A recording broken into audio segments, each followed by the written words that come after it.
Hello friends, आज हम आप लोगों के समक्ष एक ऐसी सुपरिचित और अत्यंत लाभदायक औषधि के बारे में चर्चा करने जा रहे हैं, जिससे कि आप सभी भलीभांति परिचित हैं। और पौधे से तो आप भलीभांति परिचित हैं, लेकिन इसके उपयोग से भलीभांति परिचित नहीं होंगे। इसके विषय में आज मैं आप लोगों को जानकारी दूंगा। ये जो पौधा आप देख रहे हैं, ये डालियां जो देख रहे हैं, ये देखिए, ये है भृंगराज, जिसे हम भांगरा या भंगरैया के नाम से जानते हैं। तो ये देखिए, सफ़ेद फूल वाला वो है भृंगराज, और एक होता है वो हल्के बैगनी कलर का होता है। तो ये सफ़ेद फूल वाला है। फिलहाल कोई भी भृंगराज कोई भी हो, भांगरा कोई भी हो, उसको आप प्रयोग में ले सकते हैं। देखिए, ये सफ़ेद फूल वाला है, यहाँ दिख रहा है आपको सफ़ेद फूल। तो इस तरह आप कोई भी भृंगराज ले सकते हैं। ये बहुत उत्तम औषधि है। इसका प्रयोग जो है ये बहुत ही लाभदायक है, बहुत ही उत्तम होता है। तो इसे संस्कृत में केसराज के नाम से जानते हैं, और इसका भृंगराज शब्द जो आया है ये भी संस्कृत से ही आया है। तो इस तरह इसका बॉटेनिकल नाम जो है एक्लिप्टा एल्वा है। और हमारे आचार्यों ने, आयुर्वेद विशेषज्ञों ने इसे रसायन की श्रेणी में रखा है। ये अंतर प्रयोग में भी प्रयोग किया जाता है। तो इस तरह इसे रसायन की श्रेणी में रखा गया है। राजस्थान में इसे भृंगराज के चूर्ण को इसके आंवला चूर्ण और मुलेठी चूर्ण के साथ सेवन करते हैं समान मात्रा में। और वहाँ बहुत पुरानी प्रथा है, बहुत पहले से लोग प्रयोग करते हैं। और ये वैसे बलकारक होता भी है, इस पर शोध किया गया है। अब इसका चूर्ण जो है, पहले तो लोग इसे जानते ही नहीं थे कि ये क्या होता है, इसके बारे में लोगों को पता ही नहीं था। लेकिन अब दिन प्रतिदिन इस पर शोध कार्य चल रहा है, और इससे नए नए शोध आ रहे हैं सामने। तो अब मार्केट में इसके पंचांग का चूर्ण भी मिलने लगा है। अब आपको आसानी से इसके पंचांग का चूर्ण, पंचांग का मतलब होता है जैसे आपका ये जड़ हो गया, ये देख रहे हैं इसकी जड़ है, जड़, पत्ती, और ये आपका फूल जो देख रहे हैं फूल, और ये फल, ये देख रहे हैं ये फल, फूल, पत्ती, तना और मूल, ये जड़, इसको हम पंचांग कहते हैं। तो इसका पंचांग आप साफ कर लें धो के, इसको आप उखाड़ लें, जिसमें फल फूल सब कुछ लगा हो, इसे आप उखाड़ लें, उखाड़ कर साफ सा इसको धो लें। इसके बाद इसका प्रयोग आप कर सकते हैं। तो इसी तरह छाया में सुखाकर इसके पंचांग का चूर्ण बनाया जाता है, जो कि विभिन्न उपयोगों में आता है। ये वास्तव में रसायन की औषधि है, यह खाद्य पदार्थ है। इसका विभिन्न रूप में प्रयोग किया जाता है। वो उसमें से कुछ तो मैं अभी आपको बताऊंगा। ये वैसे आप पहले इसका बाह्य प्रयोग समझ लें। कैसा भी पस वाला घाव हो, कैसा भी घाव हो, आपके घाव से पस निकल रहा हो, और उसमें आप इसके पत्तों के रस को रुई के फाहे में भिगोकर और उस पर लगाकर, घाव पर लगाकर, घाव को नीम की पत्ती उबालकर फिटकरी डाल के धोकर और उस पर इस फाहे को रखकर आप पट्टी कर दें, देखेंगे कि अधिकतम 24 घंटे में पूरा घाव आपको साफ मिलेगा। ये बहुत चमत्कारिक प्रयोग है इसका। तो घाव को भरने में और घाव को सुखाने में इसका बहुत अद्वितीय काम है। और वैसे ये बहुत उत्तम एंटीसेप्टिक होता है, एंटीबायोटिक भी होता है। इसमें रोग प्रतिरोधक क्षमता बहुत तेज होती है। तो इसे बालों को काला करने में भी प्रयोग किया जाता है, वो भी विशेष रूप से। इसमें बड़ा अच्छा उपयोग है एक, उसको आप प्रयोग करेंगे तो 100% लाभ आपको मिलेगा। उसमें करना क्या है कि आप इसके पंचांग को छाया में सुखा लें, इसके पंचांग को छाया में सुखा लें और उसमें लगभग जितना आपके बालों में लग सके उसी हिसाब से आप उसका पेस्ट बनाएं। तो पेस्ट कैसे बनाएंगे? इस 2 चम्मच आप इसके पंचांग का पाउडर ले लें और उसमें आंवला जूस आप डालें। आंवला जूस मान लीजिए हर मौसम में आपको नहीं मिलता है तो पतंजलि पर से आप ले लें, पतंजलि की दुकानों पर आपको मिल जाएगा, तो वहाँ से ही आप ले लें। नहीं अगर सीजन है आंवले का तो ऐसे भी आप इसका जूस निकाल सकते हैं आराम से।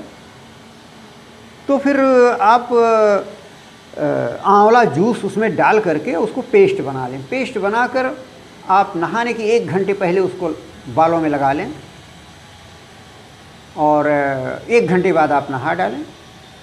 देखें इतना उत्तम प्रभाव इसका आपको मिलेगा कि आप आश्चर्यचकित रह जाएंगे। तो इसे आप अवश्य प्रयोग करें, इसमें लगता ही आपका क्या है और इसका लाभ अवश्य मिलेगा। तो इसका हम और भी बाह्य प्रयोग बताते हैं।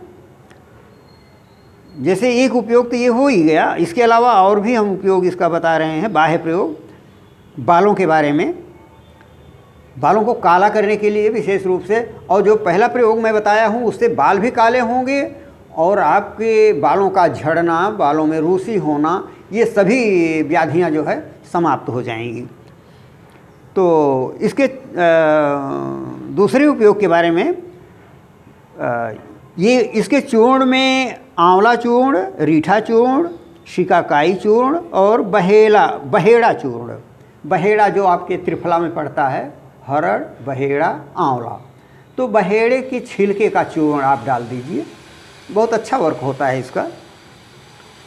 तो बहेड़े के छिलके का चूर्ण, आंवला का चूर्ण, रीठा और सिकाकाई का चूर्ण समान मात्रा में 1-1 चम्मच सब रात को आप लोहे की कढ़ाई में भिगो दीजिए, लोहे के बर्तन में भिगो दीजिए, रात भर पड़ा रहे और सुबह उसको खूब पेस्ट की तरह बना करके और बालों में लगा लें नहाने के 1 घंटा पहले और फिर 1 घंटे बाद आप नहा डालें। देखें बहुत उत्तम इसका असर होगा, बाल आपके काले हो जाएंगे। और ये प्रयोग जो है ये दुष्प्रभाव रहित होता है, इसलिए इसकी राय हम देते हैं कि आप इसका प्रयोग अवश्य करें और इसका लाभ उठाएं। और एक इसका आश्चर्यजनक प्रभाव ये भी हम स्वयं इसका अनुभव किए हैं। जैसे कितना भी गहरा घाव आपका हो गया है, फावड़ा से, कुदाल से या चाकू से संयोगवश कोई गहरा घाव हो गया और मौके पर आपके ये आपका भृंगराज है, तो इसकी पत्ती का रस आप तत्काल निकालिए और रुई के फाहे में भिगो करके आप तुरंत फाहा जो है उस पर रख दीजिए। देखिए खून का निकलना तत्काल बंद हो जाएगा। बहुत आश्चर्यजनक ये प्रयोग है, तुरंत खून का निकलना बंद हो जाएगा। और 24 घंटे बाद अगर उसकी पट्टी आप उस पर कर देते हैं तो 24 घंटे बाद घाव आपको पूरा भरा मिलेगा। ये चौंकाने वाला वो है नुस्खा है, इसको आप मौके पर अवश्य करके देखें। तो अब हम चलते हैं इसके कुछ अंतर प्रयोग के बारे में बताते हैं आपको कि इसका अंतः प्रयोग भी होता है, इसे आप खा सकते हैं, खाया जाता है ये। तो हम देखते हैं कि इसका असर पीलिया में बड़ा अच्छा हुआ है। इसके 10 ग्राम ताज़े पत्ते में 2 ग्राम काली मिर्च मिलाकर आप पेस्ट बना लें और उसका रस निकाल लें और उसका आप सेवन करें निरंतर। तो देखें बहुत उत्तम असर इसका होता है पीलिया में, बहुत जल्दी आपको लाभ मिलेगा। और उसमें समान मात्रा में मिश्री भी मिला लें, मिठास के लिए उसमें आप मिश्री मिला लें। और कब्ज में भी इसकी पत्तियाँ 2-3 पत्ती आप सुबह खाली पेट खा लें, इसका कोई दुष्प्रभाव नहीं होगा, ये बहुत उत्तम होता है। तो देखें कब्ज इससे दूर होगा। बिच्छू के डंक मारने पर भी इसका बड़ा अच्छा असर होता है। इसके पत्तों के रस को उस पर मालिश करें तो उसका असर, सूजन और दर्द भी ख़त्म हो जाती है। और इसका एक और भी रासायनिक प्रयोग है, जो कि रसायन जिसके कारण इसको माना गया है। और वह देखिए, इसके लगभग 1 या 1.5 ग्राम भृंगराज के चूर्ण में, पंचांग के चूर्ण में आप समान भाग हल्दी का चूर्ण मिला करके, हल्दी का पाउडर मिला करके गुड़ के साथ खाएं तो इससे आपका पाचन संस्थान बहुत ही सबल हो जाता है और आयु बढ़ती है। आयु बढ़ने का मतलब, इसको आप फेंक न समझें। आयु बढ़ने का तात्पर्य ये होता है कि आपका स्वास्थ्य उत्तम रहेगा। जब स्वास्थ्य उत्तम रहेगा तो स्वाभाविक है कि आपकी आयु बढ़ेगी। तो यही वास्तविकता यही है, इसीलिए इसे रसायन की श्रेणी में रखा गया है। और वैसे भी इसकी कमजोरी में आप और न कर सकें तो इसके पत्ते के रस में लगभग पत्ते का रस इसका 2 चम्मच, 1 चम्मच या 2 चम्मच रस, उसमें आप मिश्री मिलाकर सुबह खाली पेट सेवन करें, या दिन में 2 बार, सुबह भी शाम को भी ले लें। थोड़ा शाम को सूर्योदय के समय ले लें, बहुत उत्तम असर इसका होगा, बहुत उत्तम प्रभाव होगा। तो इस तरह आप इसका प्रयोग करें, इसका लाभ उठाएं। और इससे कमजोरी आपकी दूर होगी। हाँ, ब्लड प्रेशर में भी इसके पत्तों के रस में शहद मिलाकर सेवन किया जाता है सुबह शाम, तो बहुत उत्तम लाभ होता है।